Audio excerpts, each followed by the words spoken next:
for these high density areas, and for the low density area, we are providing 14, 18-seater buses, and things that directly impact on the sector to keep prices low. What's your impression of how we have gone about these things, besides talking about the transparency? Is there a complete lack of understanding of what we need to do? The problem arose from the foundation. You see, when this subsidy was introduced, we have two major types of subsidies. You have the consumption subsidy and you have the production subsidy. What we now have is the consumption subsidy. Government is subsidizing consumption, which is absolutely wrong. Absolutely wrong. If you want to subsidize an economy, subsidize production, which is what Mr. Eze has said. When you channel the money to those carriers, you are now subsidizing production. Subsidizing consumption is like running a welfareist economy. You see, the problem with subsidy is globally, we have energy subsidies, we have agricultural subsidies. The problem with subsidies generally is that people, citizens, seem to define subsidies as social contract items. This is our own resource, so give us free. We are entitled to it free.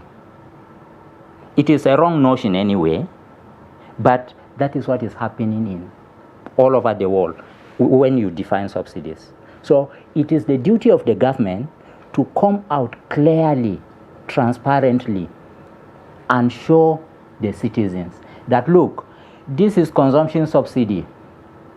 We agree, if it is part of your social contract, government will give you. Example, what I've seen countries where there was resistance in paying water bills. They say government is supposed to supply water free.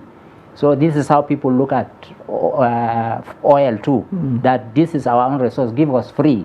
Okay, the government now has a responsibility of coming out with programs. What is the duty of the National Orientation Agency?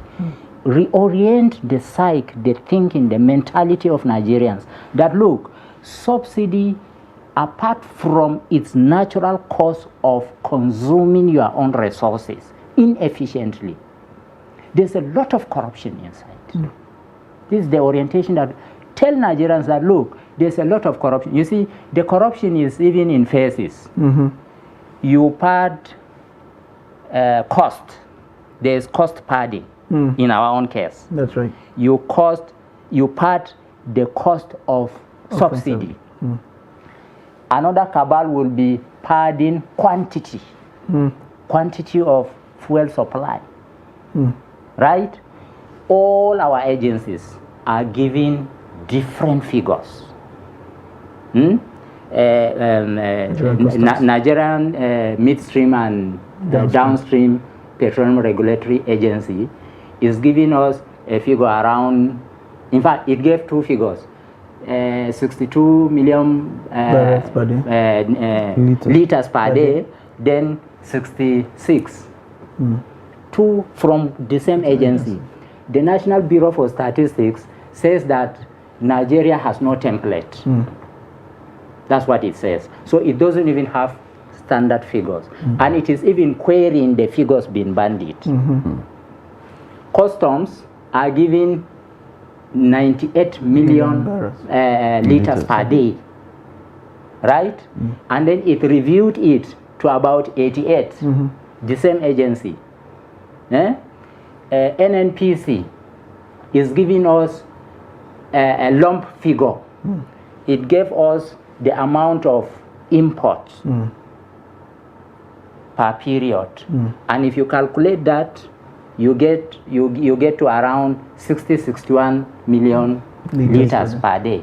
So look at Ministry of Finance gave us not the figures, it gave us the amount Nigeria is spending. It says about 250 billion per month. And then it says the subsidy per liter is between 350 and 400 naira per liter. If you calculate that, you will get the amount of liters consumed by Nigerians daily to be around 21 million. So look at how varied these figures are. My belief is these figures are padded from one agency to another. Right? Okay. Then that is the quantity padding. This is the corruption that is inside. This is the quantity padding. If you come to the cost padding, if you calculate the figures given by Ministry of Finance, you find out that they said the subsidy being paid 350 to 400 naira per liter. Right? Yeah. But NNPC told us that if subsidy is removed, we will come to have a liter selling for 462 naira per liter. Okay, what is the difference between what we now pay per liter is 195. It means if you remove 195 from 462 as given by NNPC, you have roughly about 267 naira per liter. That is what government is paying on subsidy. But the Ministry of Finance is telling us that it is 400. A difference of about 133 naira per liter. Apply that 133 naira per liter difference, which I term to be corruption. Apply that to 20 million liters. Then you will find out the amount of money running through corruption in the system. So this is cost padding, this is quantity padding. Both, and I'm not discounting the possibility that you will come to find out that there is even a cabal that joins the two. Parts quantity and then parts cost. So with this, if you bring everything together, and then, although government may not be able to do this, private individuals, non-governmental organizations, this is the academia, this is your own responsibility. Enlighten the citizens. Look, you may want to consume this as free, but you are consuming it at the cost of this corruption. If Nigerians want it that way, fine, go for it. And this is what we are suffering now. As he has said, why not, instead of, if you are subsidizing production, of course, transportation infrastructure, railway, good roads, very good administration, not only the infrastructure, the administration of the infrastructure too is key. Because that is, time was when we had toll gates. Suddenly they say they removed the toll gates again. And now they're discussing bringing them back. And they are discussing bringing it back. You see, back and forth, principle, there is no that bedrock economic principle to put this thing on. That was how subsidy came. There was no principle. Just that this is Nigeria's, this is your laggies, just take it. All right. There was no economic thinking in it. All right.